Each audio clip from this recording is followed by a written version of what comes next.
Man, this shit is getting crazy. Never seems to amaze me. I think the devil's trying to play me. Oh, Lord. Ladies and gentlemen, welcome to the Use Your Own Intelligence podcast. I am your host, Fritz. Thank you for coming out today, man. And today I wanted to dive right into it. And I want to talk about, ladies and gentlemen, how in America, we're living in a manipulated democracy controlled by capitalists and a corrupt government. And I'm going to repeat that again because I want y'all to pretty much know that. It's not even up for debate. It's not. I'm going to present the evidence all through the episode, but I want you guys to very much know this is a very manipulated democracy controlled by capitalists and a corrupt government. You're not in a democracy. You're in something very similar to a communist country. And I'm going to break it down to you. See, here in America, we blindly listen and follow any bought politician, political figure, activist, celebrity, you name it. Right? We'll blindly follow them. Whatever the White House prints and stamps a letterhead on, for most people, that's God. And it's the truth. They can't lie. They wouldn't dare do such a thing, right? Like the transparency that we lack in America from our government requiring the data to prove to us that they're doing these things instead of just telling us. And every time we ask questions, it's always classified. Even though we, the people, are demanding this because you work for us, you have the audacity to tell us it's classified. You can't go into detail. It needs further investigation. Whatever. Y'all could buy into that bullshit, but me, I never have. So now that we like to blindly listen and follow bought politicians, political figures, activists, and celebrities instead of the people, I'm starting to notice that is the plague that is sweeping the nation. There is no more transparency in government towards people. They've been consistently lying. It's been proven. It's been documented, but yet we still go along to get along. And what's been said numerous times is that instead of following blindly politicians, we need to really start putting the power back into the people. We need to start going into our communities and listening to the people, rallying up with local politicians in our communities, right? Making significant change. We hear it all the time, but how often do we truly put that to action? Not that many. All right. So the solution will always be in unity. Any community, I don't give a damn what it is. I can, by God, if I was a betting man, I can tell you unity is going to be your solution. But it's easier said than done. We're living in a country right now that's more divided than ever. It's disgusting. And you can no longer be an American. All right. We have a government that has forced the people, because that's basically what it's been. We've been forced. We have a government that has forced the people to pick a side. Either you're going to be Democrat or Republican. Fuck all this American shit. We're throwing that out the window. I want you guys dividing. I want you guys fighting. I don't want you guys thinking alike. I don't want you guys united. That is your government at this moment. Your government is telling you don't be American, but instead I need you to pick a side. Currently, at the moment, we have Democrats who are in office, right? And Kamala Harris is the Democratic nominee, right? But let's not forget how she even got there. All right. It wasn't really until Democratic donors threatened to withhold donation is when Biden decided to resign. I could recall both Republican Americans, Democratic Americans, just overall Americans every day waking up, listening to this man talk, telling y'all, get him out of office. He's not fit. I can go down my news feed. I know we all got the receipts. Ask your neighbor. We all knew it. We sat back as the people. It was embarrassing. The world had to sit back and see it for months. Him tripping, him falling, him slurring his speech, making up stories about a son that's not even no longer here. It was bad. It's bad, right? It wasn't until some big boy capitalist Democratic donors threatened to withhold donations that your boy decided to step down. See, in this country, we don't listen to people. We tell you the people have the problem. We front. We put on a facade. We make you feel good, but we don't fucking listen to you. You understand me? For the average American citizen, I want you to understand clear. The government that you go to vote for, that you pay your tax dollars for, they don't give a fuck about you. they do what they want regardless. You can tell them by the millions, this is what you want. But trust me, they're not going to do what you want. There's always a self-interest that they only have and that they carry out. If you don't know that by now, I pray for you. I feel for you. All right? Now, one particular donor in particular that stood out to me, right? And I'm pretty sure y'all have all heard about this name before, and it goes by the name of Disney. This particular woman is named Abigail Disney, and she is the granddaughter of one of the co-founders of Disney. And if y'all don't know the name Disney, it's a household name in America. It's well respected, very well respected, right? It's respected to the point, I'm going to tell you how much. And I thought if you didn't know you weren't living in a democracy, here's one of the hints that took place recently that very much shows you, the people, have no problem, no power. Unless you unite, of course, but what's the chances of that happening, all right?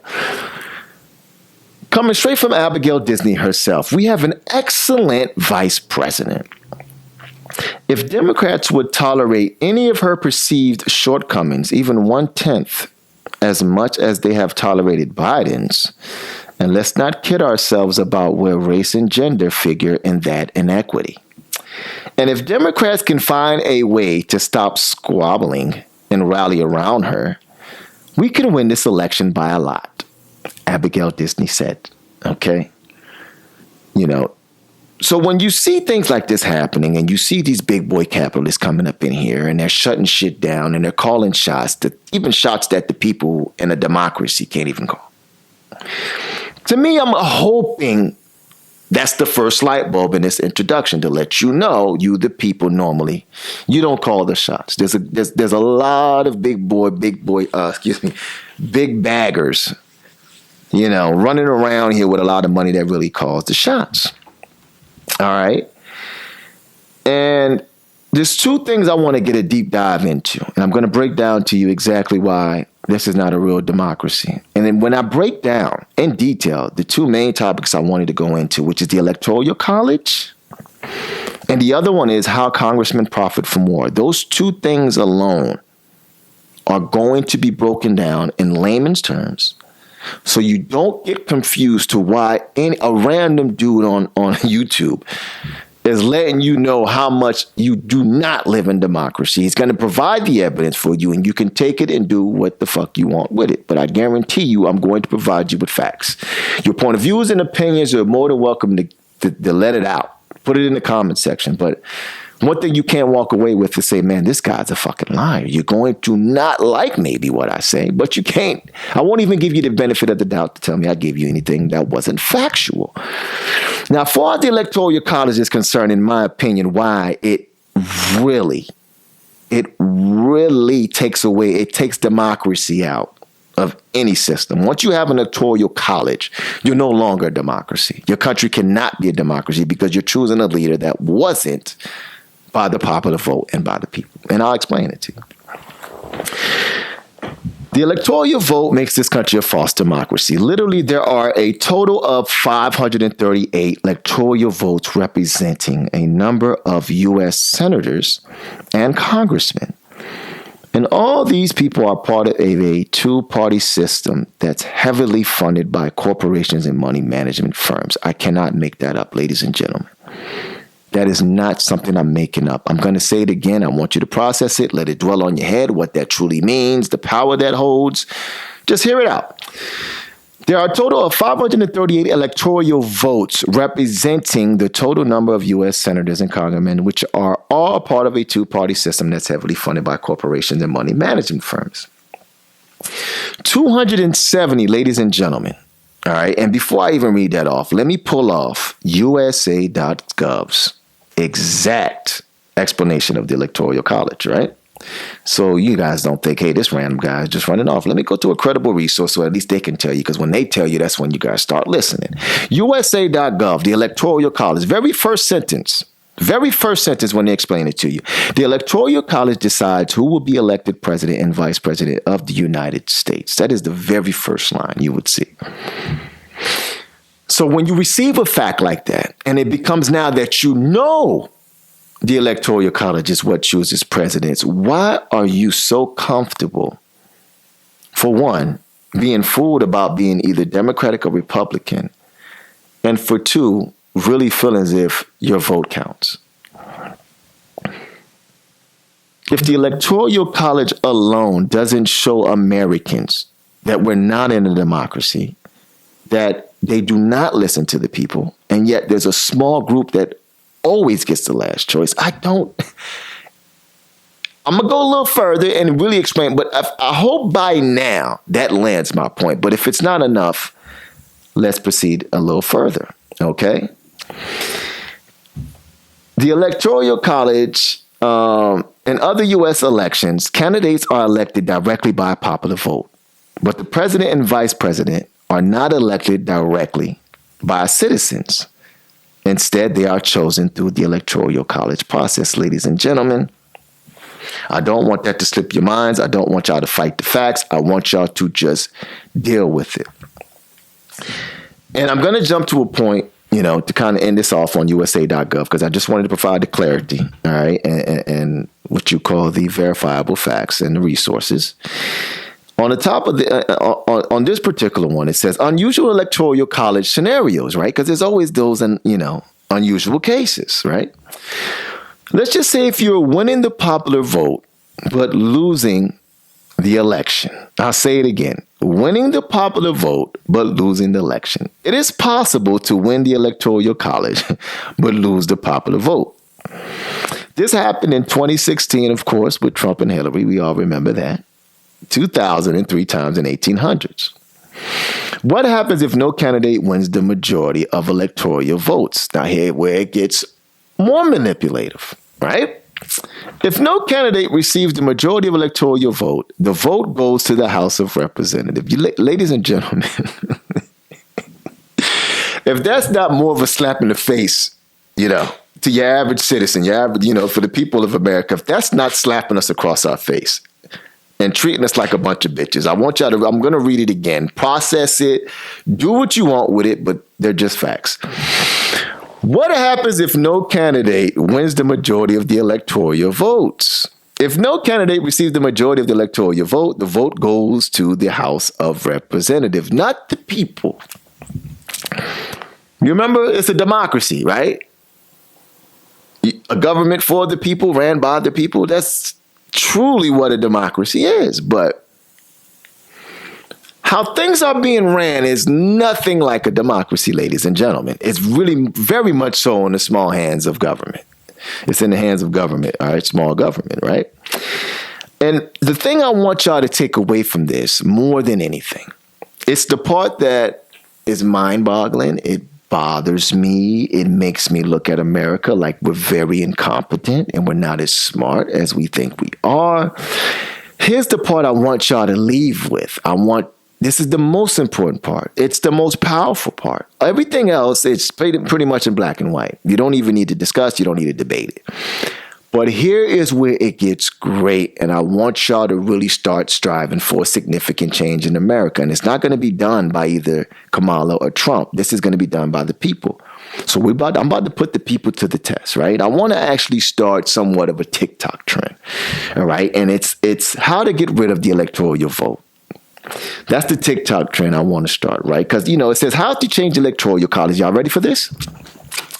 The Electoral College process is in the United States Constitution. It would take a constitutional amendment to change the process. For more information, contact your U.S. Senator or your U.S.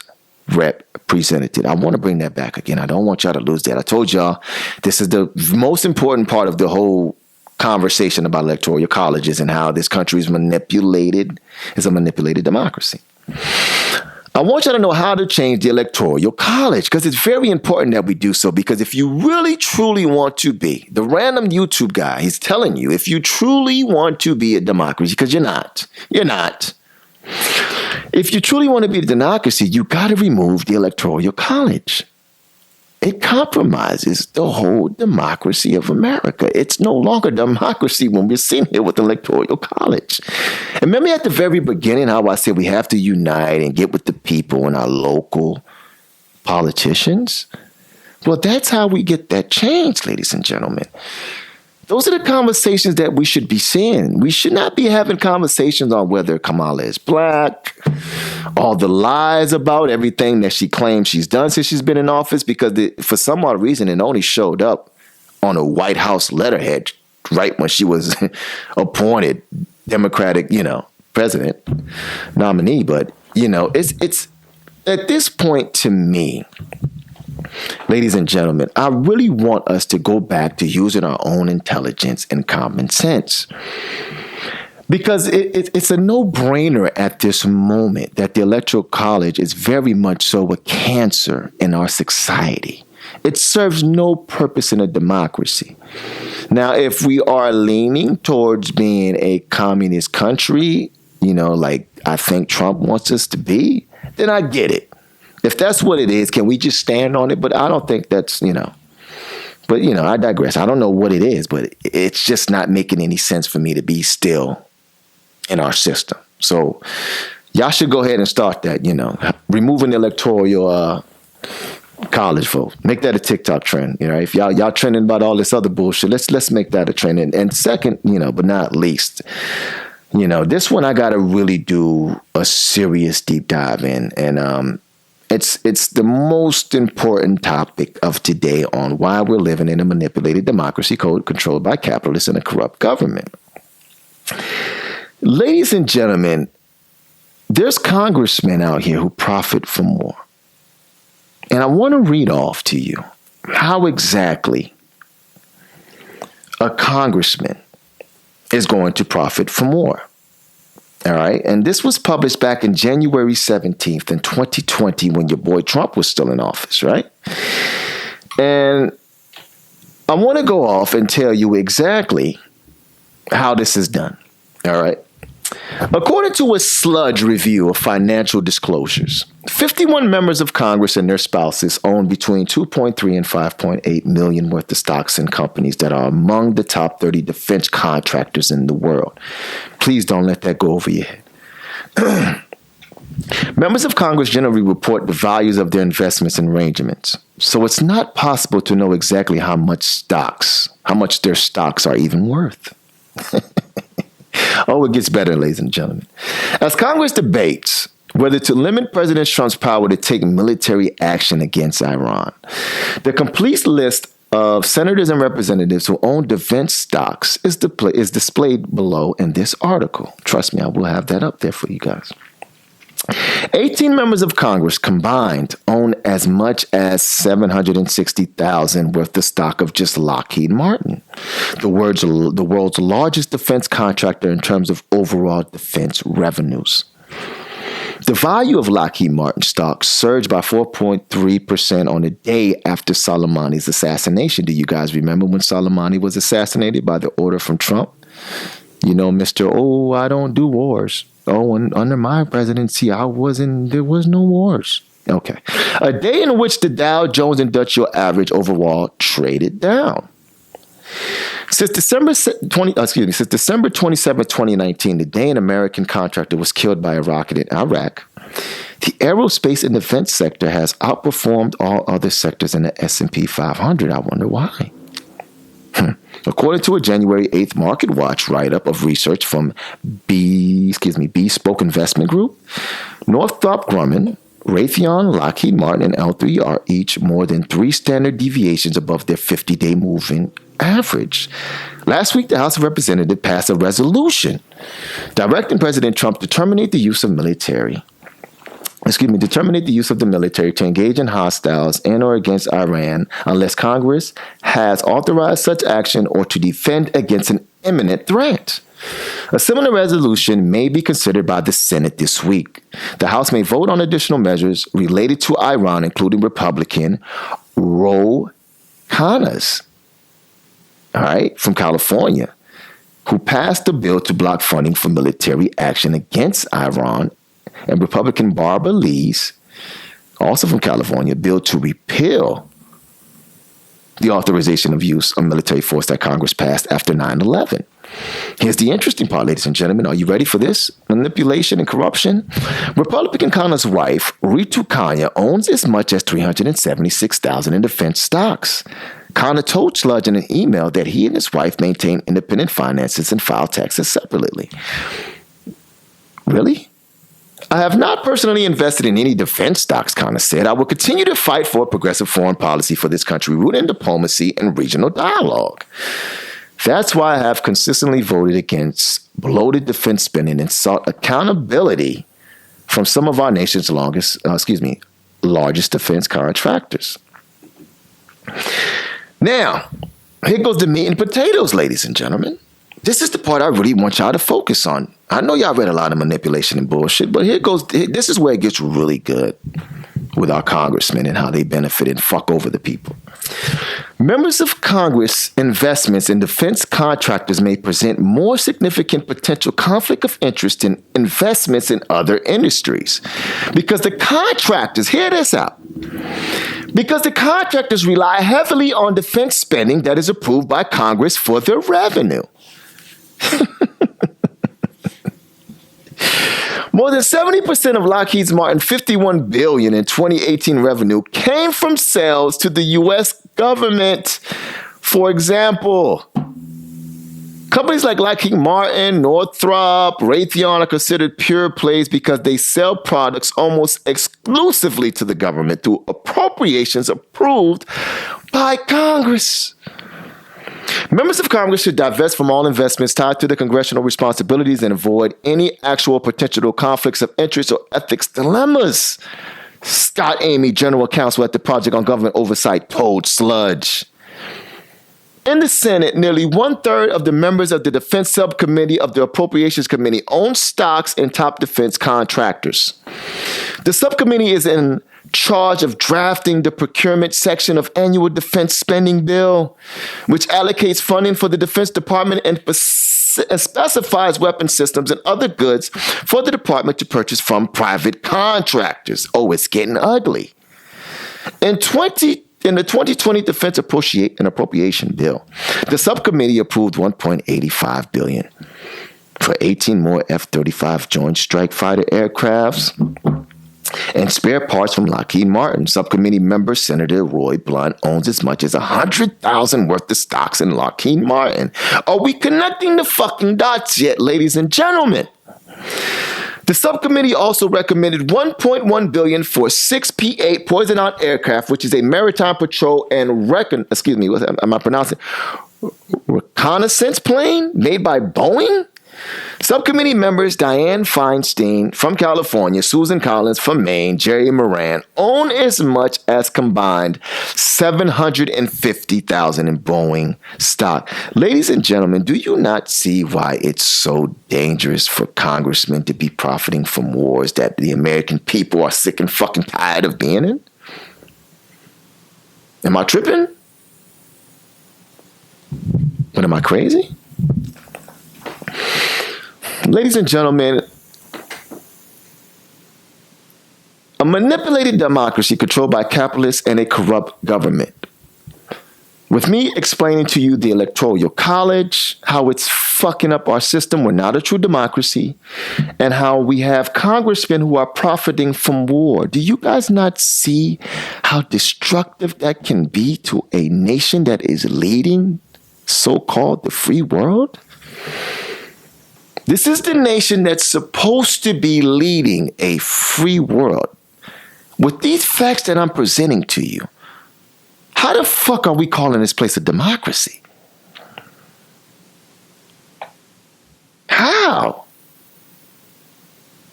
The top 5 companies that manufacture military weapons: Lockheed Martin, Raytheon Technologies, Northrop Grumman, Boeing, General Dynamics.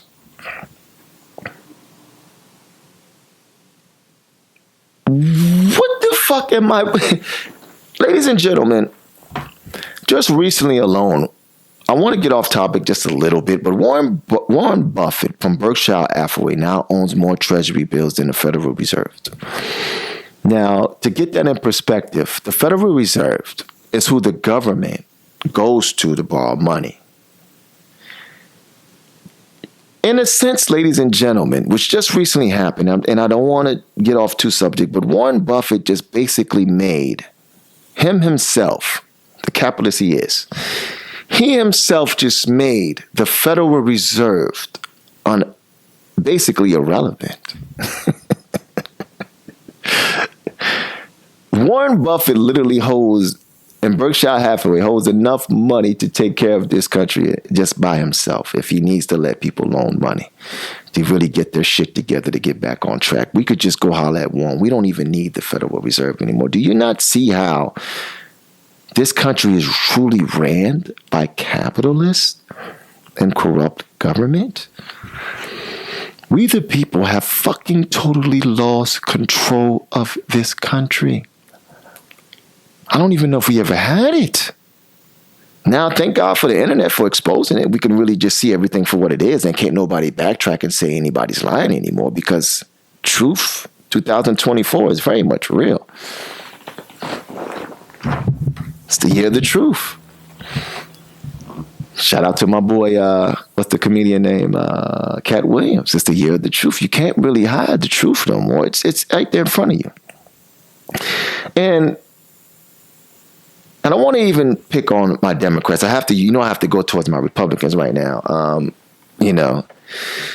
For all my Trump supporters out there, when Trump is stating in 4 years, you'll never have to vote again, my Christians, we'll have it fixed to the point where you'll never have to vote again. For shits and giggles in the comment sections, do y'all want to tell me what that means? For a guy that for all my Republicans out there, for a guy y'all represent as being anti-establishment and he's truly for the people, right? In a country where I know it's no longer a democracy. I don't think it ever was. But I just want all my Trump supporters and my Republicans in the comment section, tell me what he meant by we'll have it fixed to the point where you'll never have to vote again. Now, I did ask my lady. I said, what do you think he meant by that? She was like, well, maybe he's just saying that this country is going to be so good that it's not even going to matter who's president. Like, whoever you vote for the next few years that come after Trump, he's going to have it so good and this country is going to be so wonderful. It's not going to matter. But I don't know. I didn't get that from him. Instead, I want to play a tape, right, of an audio that CNN has caught a few years ago when he was in front of his donors. And I want you to play what he had to say about Chinese Xi Jinping. I hope I'm saying China's president name right, Xi Jinping. I want you to see how he's basically looking up to China and its leaders and the things that they're done. I want you to hear President Trump and tell me if it's all shits and giggles about him saying he's going to have it fixed to the point where we don't have a vote anymore. Just tell me what y'all feel. So go ahead and listen to the video. Of his favorite topics, and he got on the topic of Chinese President Xi Jinping and the news that President Xi had successfully earned the right to run for re-election again and basically suspended the term limits that were in place for the Chinese leader. And the president spoke kindly of that and suggested that it was a good idea that President Xi made that move. Take a listen to this audio obtained by CNN from that fundraiser. Don't forget, China's great, and Xi is a great gentleman. He's now president for life.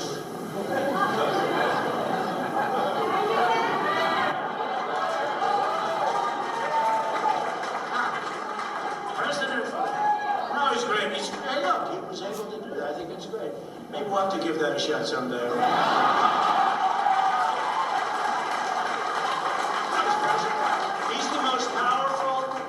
President in 100 years, person in the 100 years in China. It's great. And he treated us tremendously well when I went over there. One minute he's joking about being a dictator for a day. We could easily laugh that off. He was just referring to drilling, and mass deportation. He only wanted to do that his first day, right?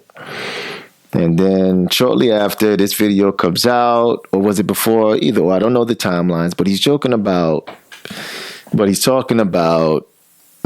the Chinese tenure and how it's extended and how Xi Jinping, gets to stay in office a little longer to run his country. You know how communists do. It's pretty typical, right?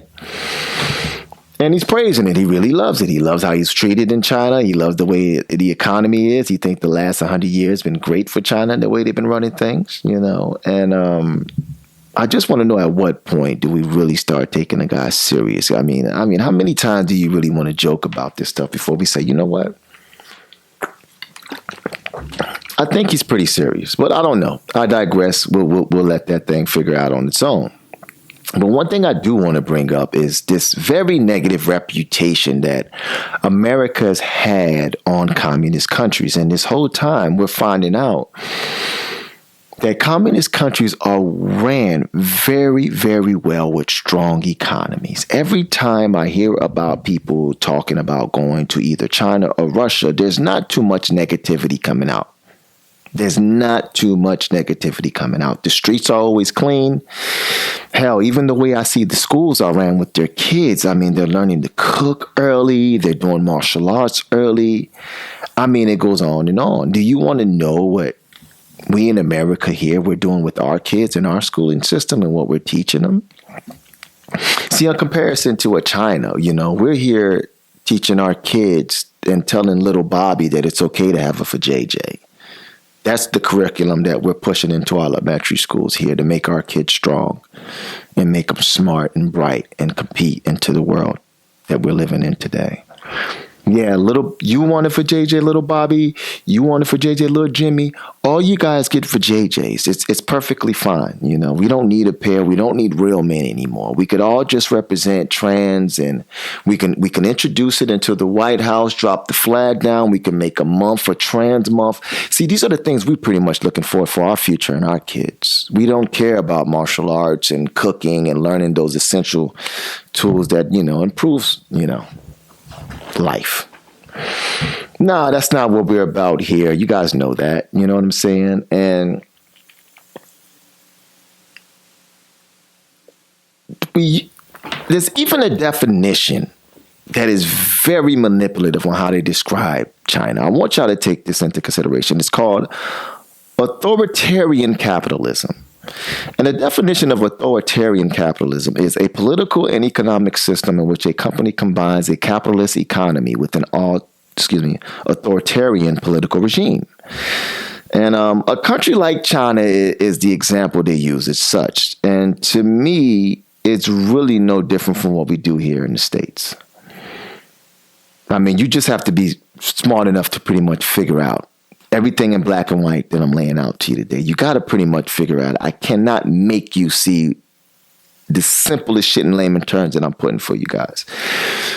And we're very much similar to a communist country. I mean, the way we're taxed here on capital gains. I mean, the way they deal with zoning with the land that we own. Do you know the government can tell you what you can do on your land?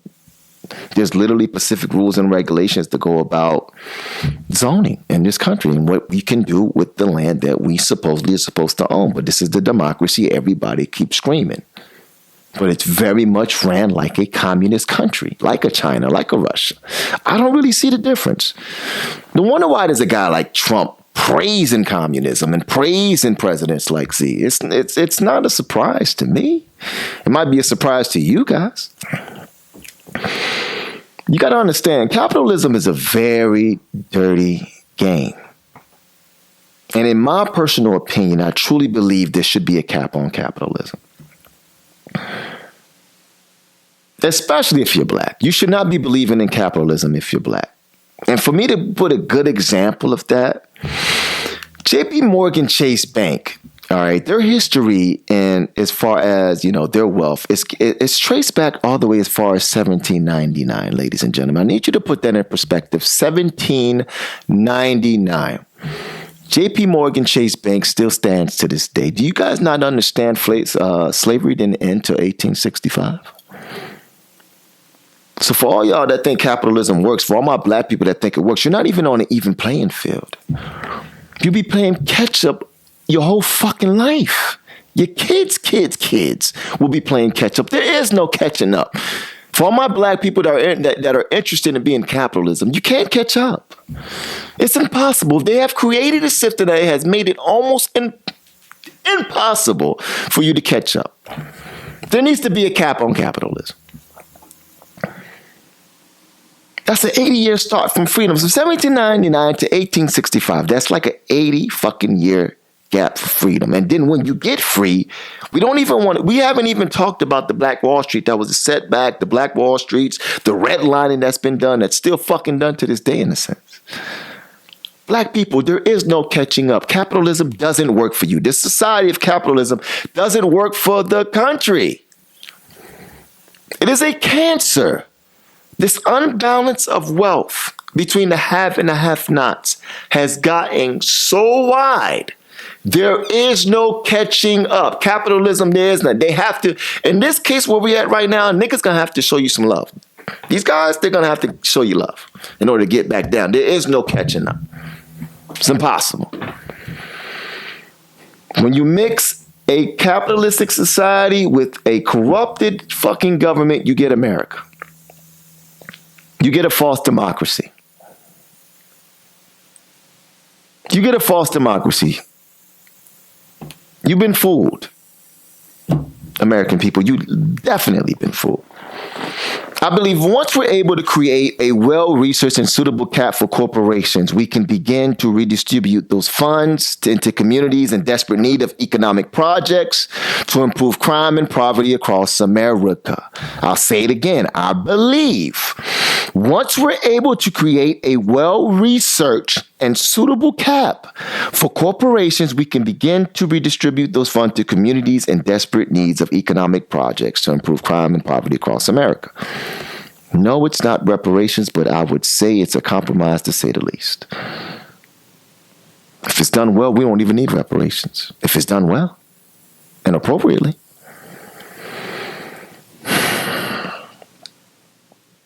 This is sad, ladies and gentlemen. This is sad where we have come to in America. And on that, I want to leave it on a positive note. And I say that to say this. For this country to really remain unified, you got to be American again. You got to get this whole Democrat, Republican shit out of your minds. It is divisive. It is tearing us apart. The government is playing the people. I don't know why you guys keep thinking the government is here to be your friend and to guide you in the right direction. But if you guys don't start thinking amongst your communities and your local politicians, you're fucked.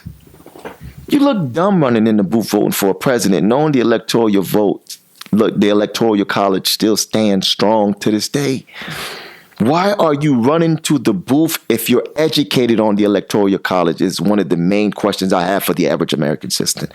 Why run to the booth if you're fully aware of what the electoral college stands for in this country?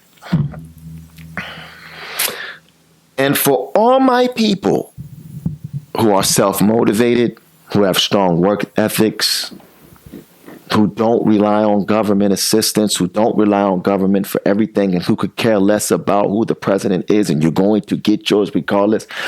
Damn it, I love you people. Those are the only type of people I even want around me. If you're screaming out, I'm Democrat or Republican, I swear for God, stay the fuck away from me. You're a waste. You're a sad fucking case here in America. If you really get up every morning and you're a proud Republican or a proud Democrat, you look like a fucking clown to me. Please stay away. For all my people with strong work ethics, you work hard, you don't rely on the government. Only thing you're really concerned about is where your hard-working tax dollars are going. Because you're 9 times out of 10, you're outworking the average citizen anyways because you're self-motivated. I love those people. I'm one of those. I'm part of that clique. For my people who don't rely on the government for shit, you are what makes this country move. You are the productive citizens we need. You are the people I praise. I do. But when I'm in the comment section, I see all these Democrats and Republicans and they're thumping for each other. I know y'all some fucking lazy pieces of shit. You haven't gotten it yet. You don't get it. And if you were to tell me that you got it, I know you're a fucking lie. Not with this evidence I presented today in this episode. Not with what the Electoral College is doing. Not with what these congressmen are doing. And benefiting from war and these fucking stocks that they own. And companies that manufacture military weapons. Do I need to go back over that or did we fucking get it? I'm pretty sure we got it by now. At least I hope. But like I say, for all my strong work ethics, self-sufficient people, man, I love y'all. I know y'all gonna do good. Y'all gonna be all right. It doesn't fucking matter who's in office. By God, y'all gonna be all right. Stay strapped. Stay protected. You don't give a fuck who's in office. You gonna take care and do what the fuck you gotta do regardless. I love it. But for the rest of you, I'm dead serious. You're screaming out, I'm Democrat, I'm Republican, you're going to ruin the country. You are a bunch of fucking waste, man. You're waste, and you're not as smart as you think you are. I know you think you are. You're either bought, you're either going along to get along, or you're just a dumb motherfucker. And I see it. I see it all the time. But Lord knows, I stand on 10 toes down on what I mean. So on a positive note, how I want to leave this here today, I would like to say, let's remain unified and make it American again. Let's just make it American again. Let's leave this Democrat and Republican shit alone. Let's make some sense. Let's get together with our community and our local officials, and let's really start making some, significant change. I still want that challenge to really go down. Getting rid of the fucking electoral college. If you truly want at least to thrive, to start making that move to become a democracy, because we've been fucking lied to for quite some time. It's not been a democracy in this country. You're playing yourself. But if you want to go towards that route, we can at least just start getting rid of the electoral college. We can start telling congressmen you cannot invest in companies that manufacture for military weapons. If you're calling the shots to go to war, you don't get that. You don't get that privilege. Not for my taxpaying dollars that pays your little nasty evil ass to be in that seat. You can't do that.